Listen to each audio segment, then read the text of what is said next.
అసలు మన పెళ్లి జరగాలందా నీకు? అసలు నీకెందుకు వచ్చింది అనుమానం? లేకపోతే ఏమిటి అల్లరి? మా నాన్న మీదకి ఎందుకలా ఒంటికాల మీద లేస్తావు? ఊరి నిండా ఆ పోస్టర్లు ఏమిటి? పోస్టర్లకి మన పెళ్లికి సంబంధం ఏమిటి? నువ్వు ఇలా అల్లరి చేస్తే మా నాన్న మన పెళ్లికి ఒప్పుకుంటాడా? ఏమిటి మధ్య ఆయన ఒప్పుకునేది? నన్ను చేసుకోలేదు నువ్వు, నేను చేసుకోలేదు నేను. అయితే పెద్దవాళ్ళ అంగీకారం అక్కర్లేదా? అనవసరం. కాదుకూడదంటే నేను ఎత్తుకుపోయి మరీ పెళ్లి చేసుకుంటాను. అదేనా మర్యాద? ఏ తప్పే ఉంది? అల్లాడు శ్రీకృష్ణ పరమాత్ముడు రుక్మిణీదేవిని ఎత్తుకుపోలా? అడ్డు వచ్చిన అన్న రుక్మి తల కొరిగించాడు. అలాగే మీ నాన్నగారికి కూడా తగిన శాస్త్రి చేస్తాను. ఏమిటి బావాని మొండుతాను? మన పెళ్లి జరిగే వరకైనా మా నాన్నతో కాస్త మంచితనంగా ఉండొచ్చుగా. సరే, ఆయన చేసే పాడు పనులని మానవని చెప్పు. నా మాట వింటాడేమిటి? అయితే నేను చేసే పనులు మాత్రం మాంతానేమిటి? అయితే మన పెళ్లి జరిగేది ఎప్పుడు? ఎప్పుడేంటి? పెళ్లి ఈ వైజాగ మాసంలో జరిగి తీరాల్సిందే. చేద్దాం, దానికి అభ్యంతరం ఏముంది? తమతో వియ్యవందడానికి వారు మనసారా ఇష్టపడ్డారు. అబ్బాయి అమ్మాయి జాతకాలు కూడా చూశాను, చాలా వరకు కలిశాయి.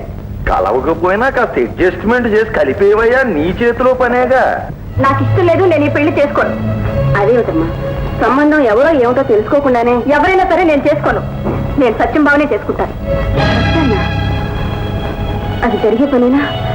అతనుకు మీ నాన్నకు మధ్య పచ్చగడ్డి వేస్తే భగ్గుమంటుంది. ఆయన ఒప్పుకుంటారా? ఒప్పుకోకపోతే అసలు నేను పెళ్ళే చేసుకోను. అలా అంటే ఎలా తెలియదు? అమ్మా, పెద్ద తల్లివి, కన్న తల్లివి, నీకంటే నా మనసు ఎవరు అర్థం చేసుకోగలరు?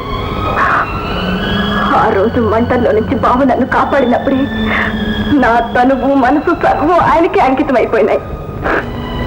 ఈ జన్మకు ఆయనే నా భర్త. ఆయనతో పెళ్లి జరిగిన నాడు ఈ శరీరం ఖాళీ బూడిదవలసిందే. కానీ పెళ్లి మాత్రం వైశాఖ మాసంలో జరిగి తీరాల్సిందే. ఓ తప్పకుండాను. మరి నాకు సెలవండి. ఏమిటండి, ఏదో సంబంధాలు మాట్లాడుతున్నట్టున్నారు? ఎవరికి? నాకే. ఏం నీకనుకున్నావా? చాలండి మీ సరసం. లేకపోతే వయసు వచ్చిన పిల్లని ఇంట్లో పెట్టుకుని సంబంధం ఎవరికి అని అడుగుతున్నావు? నీకు అసలు బుద్ధి ఉన్నదా? అందుకే చెబుదామని వచ్చాను. సావిత్రి ఈ సంబంధం చేసుకోదట. ఏమి? దానికి ఇష్టం లేదట. దానికి ఇష్టం లేదా? నీకు ఇష్టం లేక దాని మీద పెడుతున్నావా? నాకే ఇష్టం లేదు. ఈ సంబంధం ఇష్టం లేదా? అసలు పెళ్ళే చేసుకోవా? చేసుకుంటాను, సత్యం బావనే చేసుకుంటాను. ఓహో, అదా? ఏంటి ఆళ్ళు అంత స్పెషల్ క్వాలిటీ? నేను అతన్ని ప్రేమించాను. ఓ అంతే కదా, అంతకు మించి ఏమీ అడ్వాన్స్ అవ్వలేదు కదా. పర్వాలేదులే, ఒకళ్ళని ప్రేమించి ఇంకొకళ్ళని పెళ్లి చేసుకున్నా పతివ్రత క్వాలిటీకి ఏం భంగం ఉండదు. అసంభవం. సావలేన తప్పదు కానీ సత్యం బావ తప్ప మరొకరు చేసుకోను.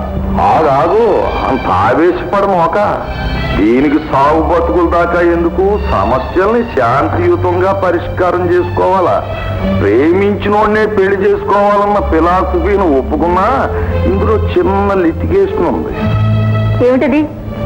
నేను తీసుకొచ్చిన సంబంధం చేసుకుంటే ఆ నీ ఒక్కదానికే మొగుడు. ఆ తట్టిగాని చేసుకున్నావు అనుకో, ఆ నీకు నాకు కూడా మొగుడైపోతాడు. నేనే మీ అమ్మక మొగుడిని, నాకు ఇంకో మొగుడా? వేళాకోళం కాదు, యమ సీరియస్ గా చెప్తున్నాను. ఏం గొంతు చించుకుని అరిసి గంతులే లేదనా? అది మన ఫిలాసఫీ కాదు, మనదంతా శాంతియుత పరిష్కారం. అసలు నా ఫిలాసఫీయే నీకు అర్థం కాలేదు. అదంటే ఏదో చిన్నతనం, చెత్త సినిమాలు చూసి సీరియల్ కథలు చదివి అది అట్ట మాట్లాడుతున్నది. ఇన్నాళ్ళు కాపురం చేసి నీకెట్టా బుద్ధి లేకపోయింది? మన లైఫ్ లో అనుకున్న దానికి అబ్జెక్షన్ అప్పీలు ఉన్నదేటి? మక్కలు ఎరగొచ్చి కాళ్ళు చేతులు కట్టి పీటల మీద కూర్చోబెట్టి తాడి కట్టించగలం. అప్పటి ఆడపిల్లకు కూడా పెళ్లి చేయలేని ఎవరని కాదు.